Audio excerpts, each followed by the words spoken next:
Hello students, hope so you are doing really well. In this video we will discuss about the diagnosis of Cushing syndrome.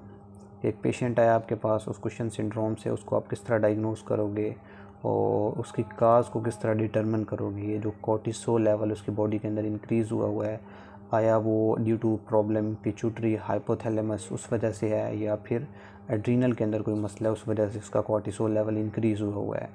सबसे पहले cushion syndrome होती क्या है कि इसके अंदर बॉडी के अंदर जो कोर्टिसोल लेवल है वो इंक्रीज़ हो जाता है, हाइपर कोर्टिसोलिज्म।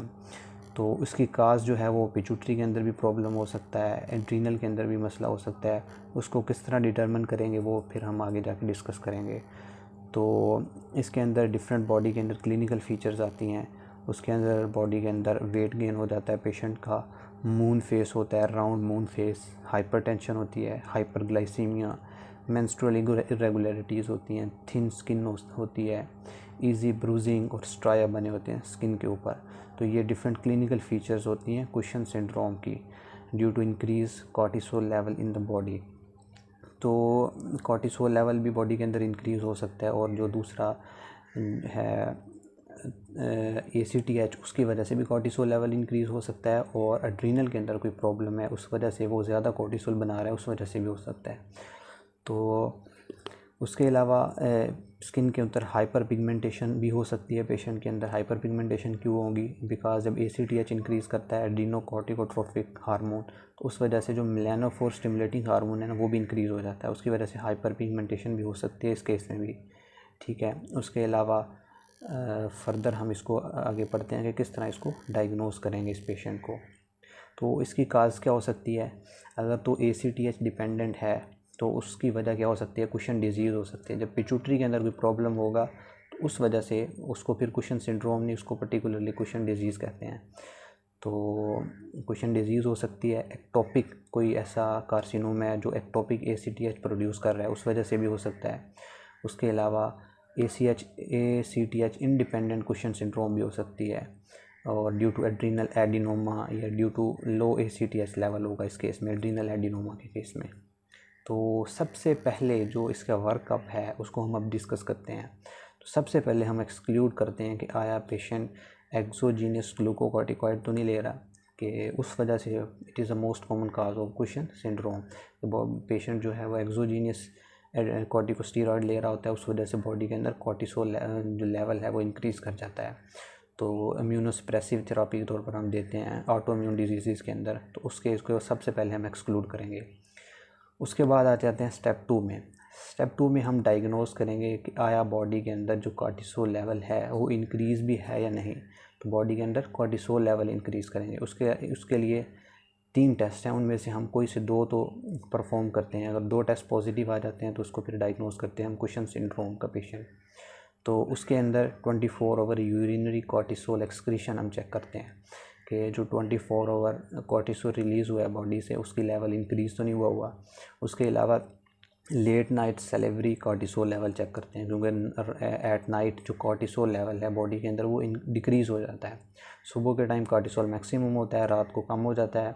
अगर late night salivary cortisol level increase है तो इसका मतलब बॉडी के अंदर जो हाइपर कोर्टिसोलिज्म हुआ है। ठीक है, तीसरा टेस्ट जो है वो है low dose dexamethasone suppression test. तो इस टेस्ट में हम क्या करते हैं, इस टेस्ट के अंदर हम लो डोज डेक्सामेथासोन देंगे, लाइक 1 मिलीग्राम डेक्सामेथासोन देंगे बॉडी के अंदर। जब डेक्सामेथासोन दिया जाएगा, ये खुद स्टीरॉयड है, तो बॉडी के अंदर ये पिट्यूटरी से ACTH की रिलीज़ को कम करवाएगा। ACTH रिलीज़ कम होगी और मॉर्निंग ब्लड टेस्ट करेंगे हम, कोर्टिसोल लेवल लो होना चाहिए रात को।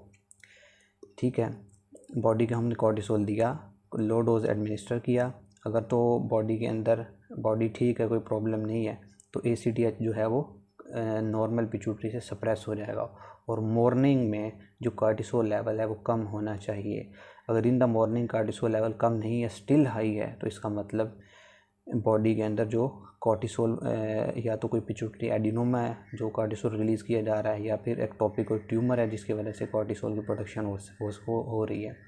तो ये 3 टेस्ट हैं चेक करने के लिए कि आया बॉडी के अंदर हाइपर कोर्टिसोलिज्म है या नहीं है। लो डोज डेक्सामेथासोन सप्रेशन है, late night salivary cortisol level है, और 24 hour urinary excretion of cortisol है।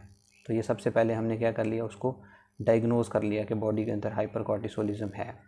स्टेप 2, अगर तो कॉर्टिसोल हाई है तो इसका फिर हम आगे चलेंगे। अगर 2 डिफरेंट टेस्ट पॉजिटिव आ जाते हैं तो उस केस में हम क्या करेंगे, मैं आपको बताता हूँ। अगर नेगेटिव आते हैं 2 टेस्ट तो फिर क्या होगा, नेगेटिव होगा, अल्टरनेटिव डायग्नोसिस की तरफ हम जाएंगे। लेकिन अगर 2 टेस्ट पॉजिटिव आ गए हैं तो फिर हम ACTH लेवल बॉडी के अंदर चेक करेंगे। तो ACTH लेवल बॉडी के अंदर हाई है या नहीं। अब अगर तो कॉज एड्रीनल है तो एड्रीनल कॉज की वजह से अगर ACTH कॉर्टिसोल रिलीज़ हो रहा है तो फिर फीडबैक मैकेनिज्म के थ्रू ACTH लेवल बॉडी के अंदर लो होना चाहिए। तो अगर हमने ACTH बॉडी के अंदर मेजर किया और उसका लेवल लो है, इसका मतलब जो प्रॉब्लम है वो एड्रीनल के अंदर है। तो हम फिर एड्रीनल CT स्कैन या MRI करवाएंगे। तो most common cause adrenal tumour हो सकता है, हाइपरप्लेजिया हो सकता है। इसी तरह अगर बॉडी के अंदर ACTH लेवल इंक्रीज़ होता है, फ़र्ज़ करें एक पेशेंट, हमने ACTH लेवल करवाया, वो इंक्रीज़ है, इसका मतलब ACTH डिपेंडेंट कुशन सिंड्रोम है। फिर हमने चेक करना है कि जो ACTH है वो रिलीज़ कहाँ से हो रहा है। उस केस के लिए हम फिर टेस्ट करवाते हैं। उसमें सबसे पहले टेस्ट है CRH stimulation test, corticotrophin releasing hormone stimulation test. अगर हमने ये CRH दिया और पिट्यूटरी से ACTH का लेवल इंक्रीज़ हो गया, एज ए रिज़ल्ट कॉर्टिसोल का लेवल भी इंक्रीज़ हो गया, इसका मतलब जो पिट्यूटरी है वो एक्टिवली ACTH सिंथेसाइज कर रही है और प्रॉब्लम जो है वो पिट्यूटरी के अंदर है। लेकिन अगर एक्टोपिक है, फ़र्ज़ करें एक्टोपिक है, तो पिट्यूटरी सेल ACTH ज़्यादा, एक्टोपिक ज़्यादा होने की वजह से इनएक्टिव हो जाएंगे। अगर पेशेंट के अंदर परसिस्टेंट ACTH हाई है ड्यू टू एक्टोपिक काज, तो पिट्यूटरी क्या हो जाएगी, सप्रेस हो जाएगी। तो हम जैसे CRH देंगे तो पिट्यूटरी से उस तरह ACTH और कॉर्टिसोल लेवल इंक्रीज़ नहीं होगा। तो इस तरह हम डिटरमिन करते हैं कि जो काज है वो पिट्यूटरी के अंदर है या एक्टोपिक ट्यूमर है। उसके अलावा क्या है, high dose dexamethasone suppression test है। जो हाई डोज डेक्सामेथासोन देंगे हम, तो अगर तो प्रॉब्लम है पिट्यूटरी के अंदर तो पिट्यूटरी रिस्पॉन्ड करेगी हाई डोज डेक्सामेथासोन को। तो एज ए रिज़ल्ट जो है वो ACTH और कॉर्टिसोल की लेवल जो है वो सप्रेस हो जाएगा हाई डोज डेक्सामेथासोन देने की वजह से। लेकिन अगर जो एक्टोपिक काज है तो वो सप्रेस नहीं होगा। तो एक्टोपिक ट्यूमर ACTH सप्रेस नहीं होगा, वो इंक्रीज़ रहेगा। लेकिन अगर काज पिट्यूटरी की है तो हाई डोज डेक्सामेथासोन देने की वजह से ACTH और कॉर्टिसोल लेवल डिक्रीज़ कर जाएगा, क्योंकि पिट्यूटरी है जो रिस्पॉन्ड करती है हाई डोज डेक्सामेथासोन को, चाहे पिट्यूटरी एडिनोमा हो या फिर हमने शुरू में उसको डायग्नोज किया था लो डोज डेक्सामेथासोन से कि बॉडी के अंदर हाइपर कॉर्टिसोलिज्म है भी या नहीं है। तो ये 2 टेस्ट होगी, हाई डोज डेक्सामेथासोन टेस्ट और CRH स्टिमुलेशन टेस्ट।